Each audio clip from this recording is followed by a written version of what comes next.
Hello, let's have a look at a vocabulary map as a vocabulary expansion strategy.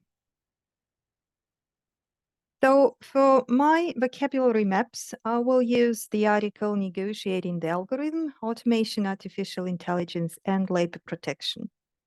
And in order to show it to you in a clear way, I decided that I will scale it down to using only the abstract. This is not what you're going to do while working with these vocabulary maps, but this will work just fine for you as an example. In your work, you will be using words from the whole article, so there will be more words and there will be it will be easier for you to find connections between them and to group them. But in this example, we will use just the abstract. And there are 3 versions of vocabulary maps that we are offering to you, and let's go through all of them step by step. So in the version 1, we'll start with the preface, but then we will go to choosing the key concept as the main category, and then we will figure out what subcategories we could use, and then we will add some words to those subcategories. So during the preface, you are reading the text, and here you can see the abstract of my text that I was using. And then I circled some words that were unfamiliar to me, or maybe some of the words were familiar, but in a different context. So I'm not really sure what they meant by those words here. And then I wrote the list of words on the right. You can do it just on a piece of paper. Next, I need to define the meaning of each word because they're new to me, and in order to work with them and in order to learn them, I need to know what they actually mean. And you can either use a definition of the word or a synonym or context or the combination of all of those. What works better for you? So let's say for these words, I decided to read the definition in the dictionary and then I put it in my own words in a more simple way. Then this helps me to understand and remember the words.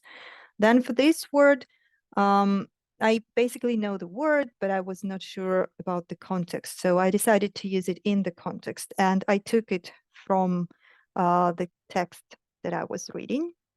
Then these words here, I think that synonyms, so the words that mean the same, will help me to learn them better and to understand them better. These 2 are familiar to me, but I wanted to learn them as phrases because I keep forgetting them all the time. So I just put them for this reason here in my list. And for them, I just wrote some brief definition. Basically, I invented it myself because I knew what they meant. And then these words are probably more unfamiliar to me, so I decided to use definition and the context. And the context, again, I took from the text. Now we go to step 1, where we need to create a keyword.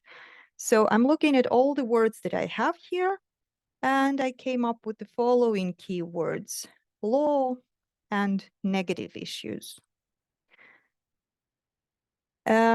And next, I need to think about some subcategories for these key concepts.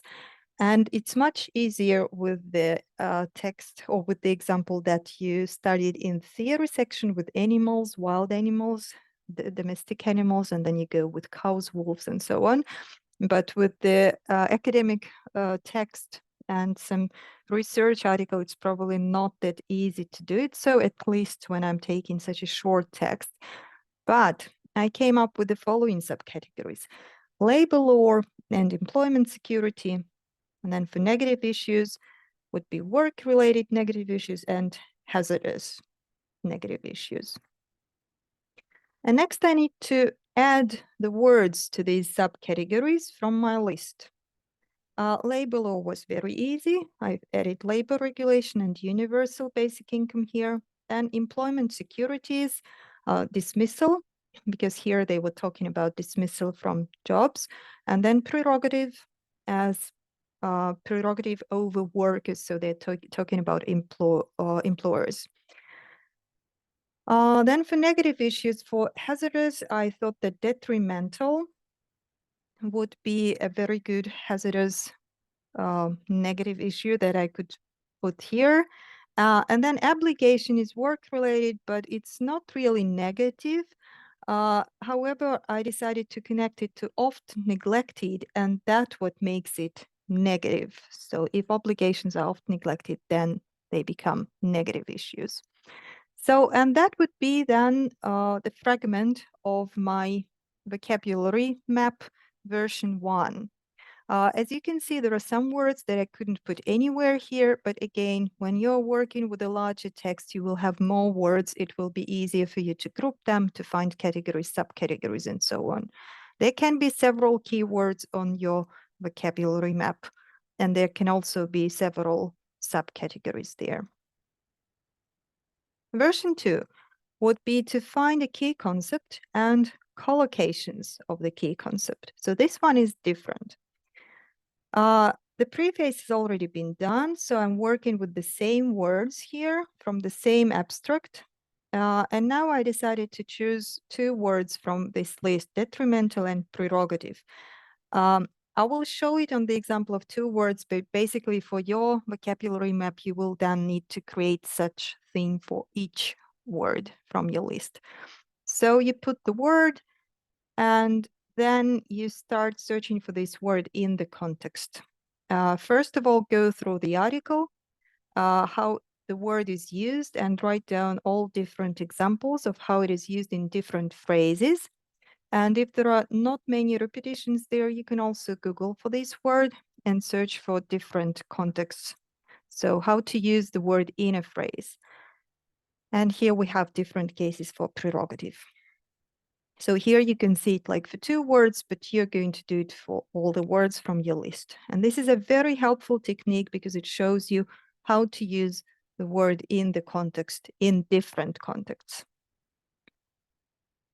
And final version, version number 3, you can also choose a key concept that will be used as a theme, and then you will put other words related to this theme. Again, the same preface, and then there are 2 steps here. So I'm using the same words from the same abstract. And now I decide that employment could be one theme and responsibilities could be another theme. And now I'm grouping the words the following way. For responsibilities, I think that obligation, best, oft neglected, are connected to responsibilities, and for employment, prerogative, dismissal, universal basic income, and labor regulations. So this would be again the fragment of version 3 of vocabulary map. And here you can see the bottom line of why we want you to choose vocabulary or to use vocabulary maps in order to study new words, and why we want you to practice doing it. So it's for you to memorize new words. And memorizing new words is not a very fast process. You need to use it in different situations or contexts for 10 to 20 times in order to learn the word and to activate it. But while creating these vocabulary maps, you work with words so much, you think about them, you connect them with each other, and that's what helps you in memorizing them much better. So good luck with your vocabulary maps.